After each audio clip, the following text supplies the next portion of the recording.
Assalamualaikum warahmatullahi wabarakatuh. Bagaimana kabarnya? Masih semangat? Kali ini bertemu lagi dengan saya, Ibu Vinky Febrianti Kusuma Dewi, bisa dipanggil Ibu Vinky. Baru pertama bertemu ya untuk kelas 11 IPS 1. Baik, kali ini kita akan belajar tentang perhitungan pendapatan nasional dan pendapatan per kapita. Untuk materi yang pertama, yaitu perhitungan pendapatan nasional melalui tiga pendekatan. Yang pertama, yaitu pendekatan produksi atau production approach, yaitu dengan menjumlahkan nilai produksi pada tiap-tiap sektor ekonomi atau dengan menjumlahkan secara keseluruhan nilai tambah dari semua kegiatan ekonomi yang dihasilkan oleh perusahaan. Nah, Badan Pusat Statistik atau BPS pada tahun 2014 itu telah melakukan perhitungan pendapatan nasional dengan pendekatan produksi yang terdiri atas 17 sektor ekonomi.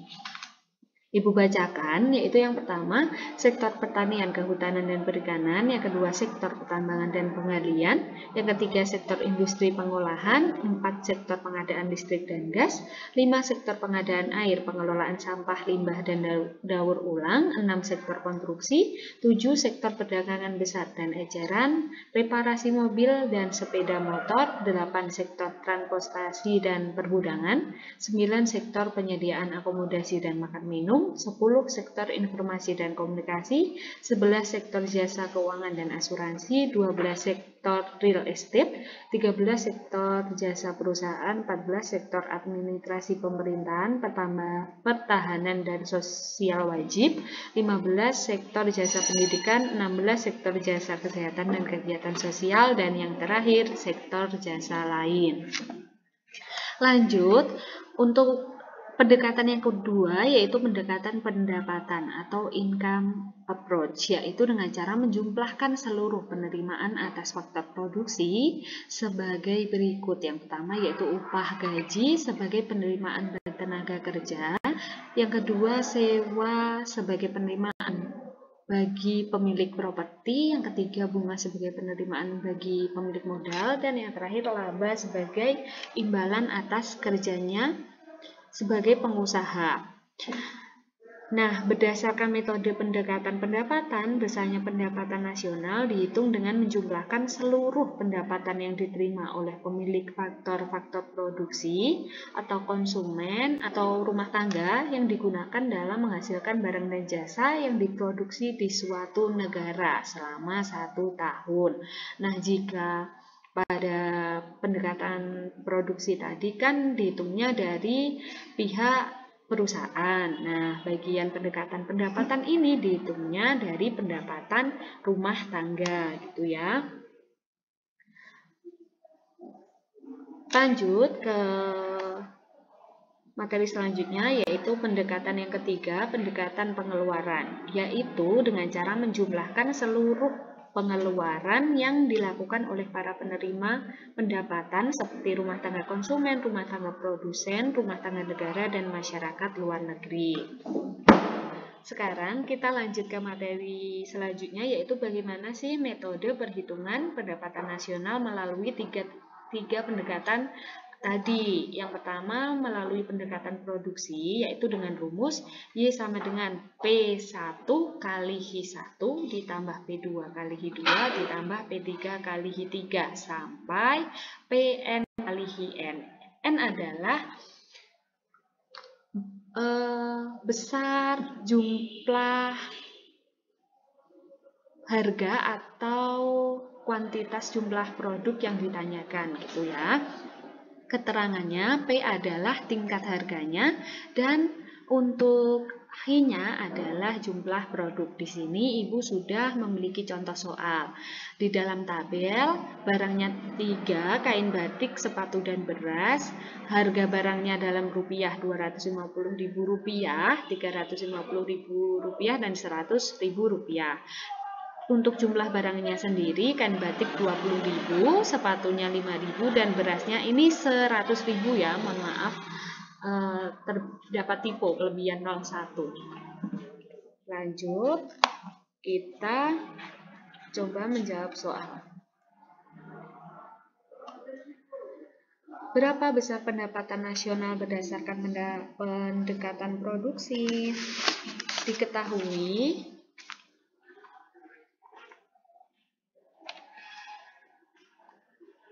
maaf ya jika tulisannya kurang jelas karena kursornya sulit digerakkan.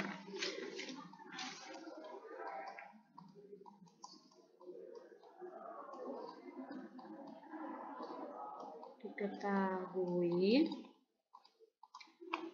untuk P1-nya yaitu harga barang kain batik 250.000 dan H1-nya 20.000. Untuk P2-nya yaitu sepatu, harga sepatunya 350.000. P3-nya beras seharga 100.000. H2-nya jumlah barang sepatu dan H3-nya jumlah beras harga 100.000. Silahkan ditulis di sini. Jangan lupa ya ditulis diketahui apa saja P1 sama dengan H1 sama P1 sama dengan P sama dengan gitu ya. Ini Ibu langsung saja ke rumusnya karena mempersingkat waktu biar videonya tidak terlalu panjang. Y sama dengan P1-nya. P1 yaitu harga barang kain batik 250.000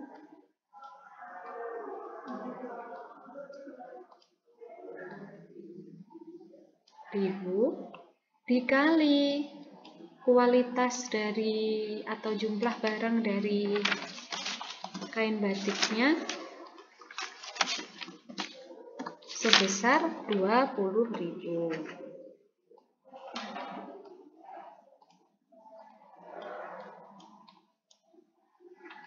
Ditambah dengan P2-nya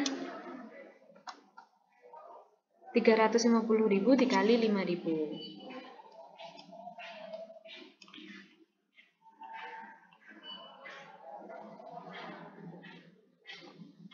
350 ya, 350.000. Semoga dapat dipahami ya ini sambil ditulis di buku catatannya masing-masing. Soalnya agak abstrak nih ya. Dan yang terakhir, harga barang dari beras 100.000 dan jumlahnya sama 100.000 kali 100.000 sama dengan, ini videonya bisa di pause dulu, dihitung dulu, nanti setelah sudah selesai bisa dicocokkan dengan jawaban Ibu. Hasilnya adalah 16.750.000.000.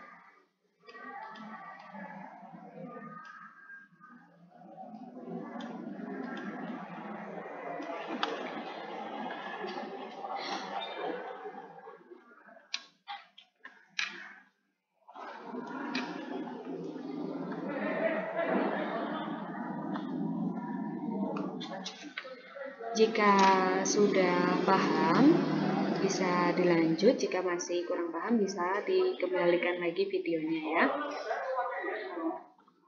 Selanjutnya yaitu pendekatan pendapatan atau income approach.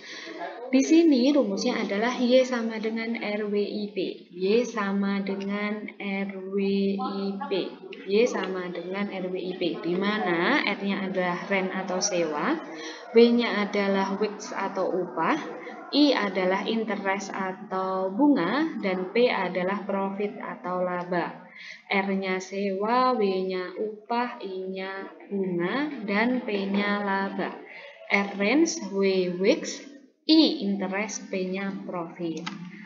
Di sini Ibu memiliki contoh soal yaitu pada periode tahun 2017 diperoleh data sebagai berikut. Sewa sebesar 400.000,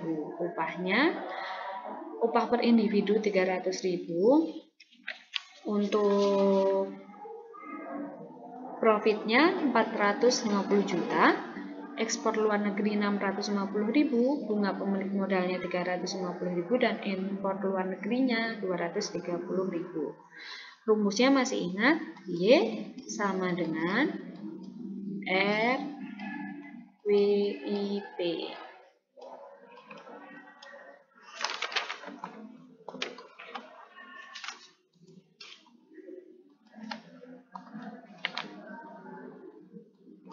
WIP, R-nya adalah sewa, W-nya upah, I-nya bunga, dan P-nya adalah laba. Jangan lupa ditulis dulu ya, diketahui R harga sewanya sejumlah 400.000. W untuk upahnya sebesar 300.000. W sama dengan 300.000. Untuk I-nya bunga yaitu sebesar 350.000. Dan yang terakhir ada profit. Profitnya sebesar 450.000. Jangan lupa dicatat dahulu ya, diketahuinya. Ibu langsung saja. R-nya 400. Mohon maaf dari tadi 400 juta ya. Yang ribu cuma upah. 400 juta. Assalamualaikum warahmatullahi wabarakatuh. Maaf Bapak.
Videonya bisa di-pause dahulu, dihitung dahulu, nanti setelah selesai baru disamakan dengan jawaban Ibu ya.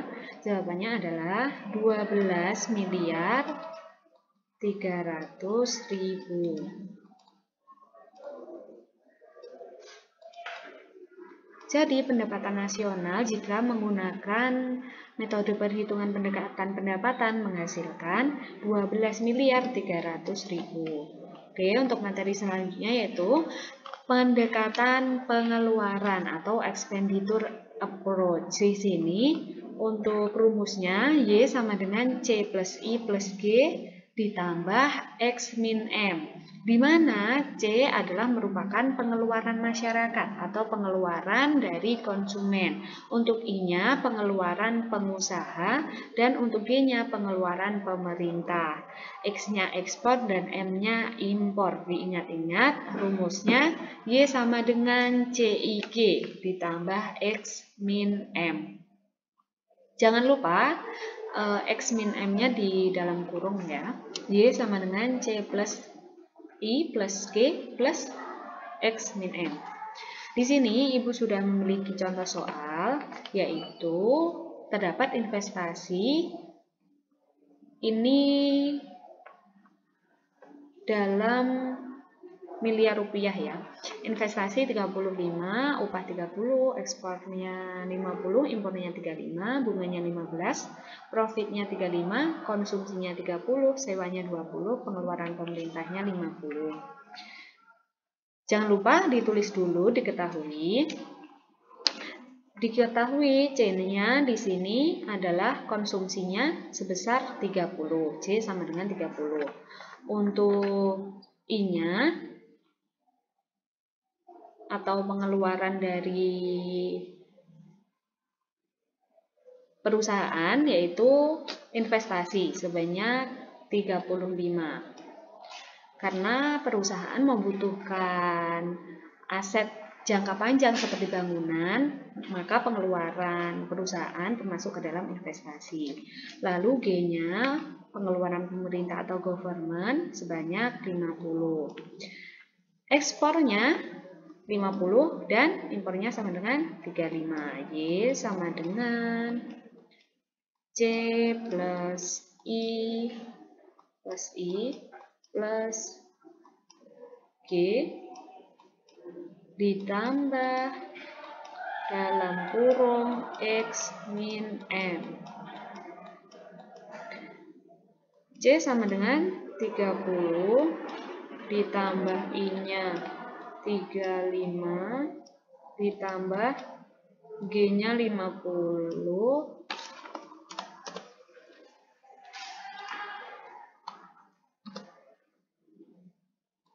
G-nya 50 ditambah ekspornya sebanyak 50 dan impornya sebanyak 35. Hasilnya sama dengan 130 miliar.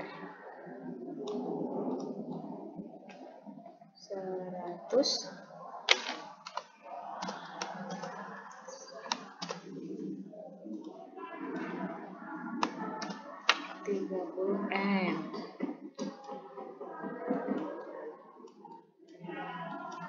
Jadi, besar pendapatan nasional dengan perhitungan pendekatan pengeluaran menghasilkan 130 miliar. Lanjut ke materi selanjutnya, yaitu pendapatan per kapita. Nah, pendapatan per kapita merupakan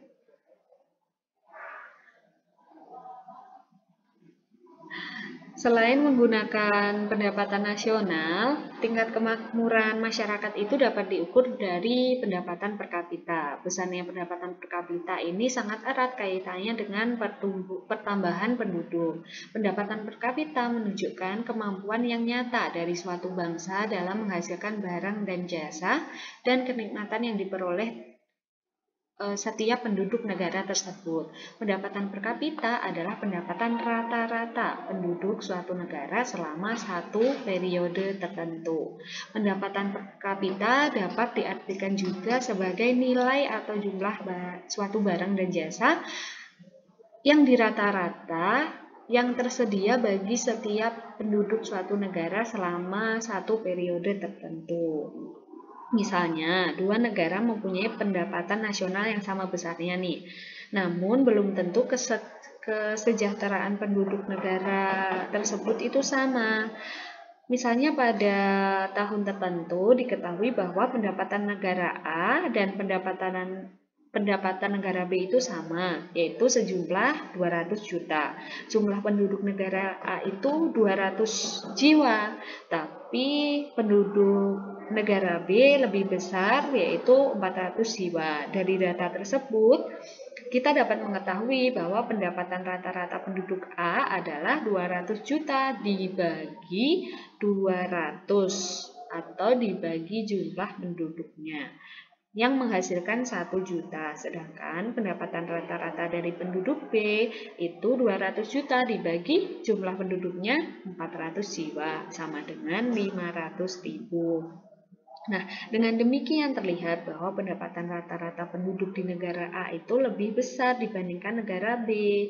Namun pertanyaannya, apakah negara A itu lebih makmur dari negara B? Karena kan negara A tadi pendapatan rata-ratanya lebih besar. Jawabannya itu belum tentu, karena itu berhubungan dengan pendistribusian pendapatan di negara A atau B itu belum diketahui. Dari contoh tersebut dapat diketahui jika arti pendapatan per kapita adalah pendapatan rata-rata penduduk suatu negara selama satu periode tertentu, atau pendapatan per kapita dapat juga diartikan sebagai nilai atau jumlah suatu barang dan jasa rata-rata yang tersedia bagi setiap penduduk suatu negara selama periode tertentu seperti yang dikatakan Ibu sebelumnya. Nah, sekarang bagaimana Bu cara menghitungnya? Untuk rumusnya sendiri, terdapat dua, yaitu pendapatan per kapita sama dengan pendapatan nasional bruto atau PNB dibagi jumlah penduduk, dan juga bisa dengan cara pendapatan per kapita PDB sama dengan pendapatan domestik bruto dibagi dengan jumlah penduduknya. Di sini Ibu telah memiliki soal, yaitu diketahui data sebagai berikut. GDP sebanyak 55.000. Untuk produk warga negara asing di dalam negeri itu 25.000. Misalnya nih, Nike. Dia memiliki perusahaan di Indonesia, itu menghasilkan 25.000. Dan data berikutnya produk warga negara di luar negeri sebesar 18.000. Misalnya Erigo dari Indonesia, dia memiliki perusahaan di luar negeri. Misal dia membuat perusahaan di LA gitu ya. Nah, jumlah pendapatan mereka itu sebesar 18.000. Ini semua dalam miliar ya, tapi karena nanti jika ditulis miliar nolnya terlalu panjang, Ibu singkat. Dan diketahui jika jumlah penduduk negara tersebut sebanyak 10 juta jiwa, maka besar pendapatan per kapitanya adalah, jangan lupa ditulis dulu, nanti diketahui. Untuk kita, ini kan yang diketahui di GDP-nya nih, kita belum tahu kan PNB-nya itu berapa. Masih ingat nggak rumus mencari PNB? PNB sama dengan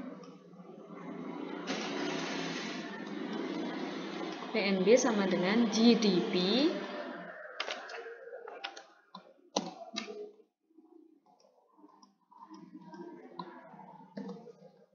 PNB sama dengan GDP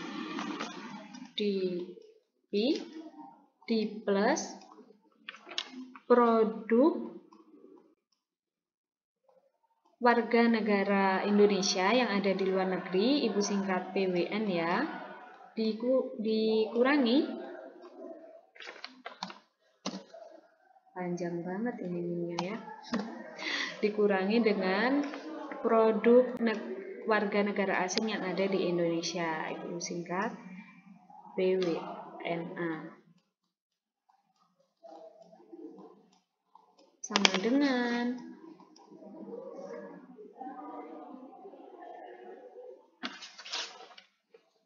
55.000 miliar ya ini.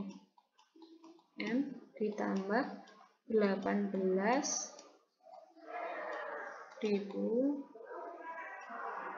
M dikurangi dengan PWN-nya 25.000. Kursornya sama dengan menghasilkan 48.000. Aduh, kok semakin abstrak. 48.000 M. Ini jadi 48 triliun gitu ya.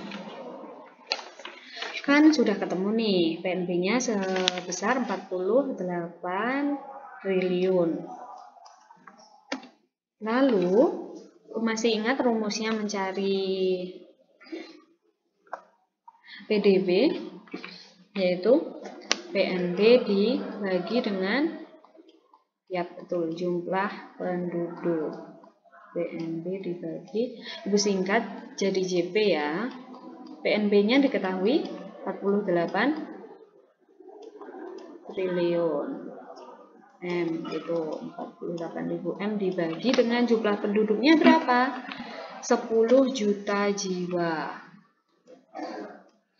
10 juta sama dengan 4.800.000.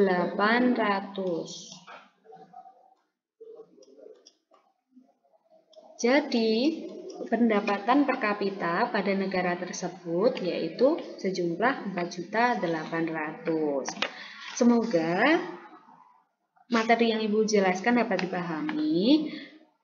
Nanti jika masih bingung bisa diputar kembali videonya atau bisa langsung menanyakan kepada Ibu di WA group atau WA pribadi ya. Semangat belajar, jangan lupa dicatat poin-poin pentingnya.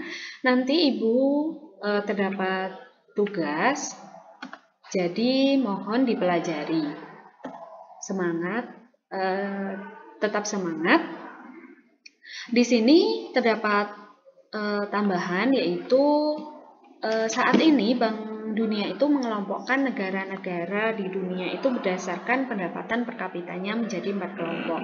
Yaitu yang pertama terdapat kelompok negara berpendapatan rendah atau lower income economic, yaitu negara-negara yang memiliki PNB per kapitanya itu lebih kecil dari 1.035 US dollar. Dan yang kedua, kelompok negara berpendapatan menengah bawah atau lower middle income economics, yaitu negara yang memiliki PNB per kapita sekitar 1.036 US dollar sampai 4.045 US dollar. Nah, selanjutnya, kelompok negara berpendapatan menengah atas atau upper middle income economics, yaitu negara yang mempunyai PNB per kapita sekitar 4.046 US dollar sampai 12.535 US dollar. Dan yang terakhir, kelompok negara berpendapatan tinggi atau high income economies, yaitu negara yang memiliki PNB per kapita lebih dari 12.535 US dollar.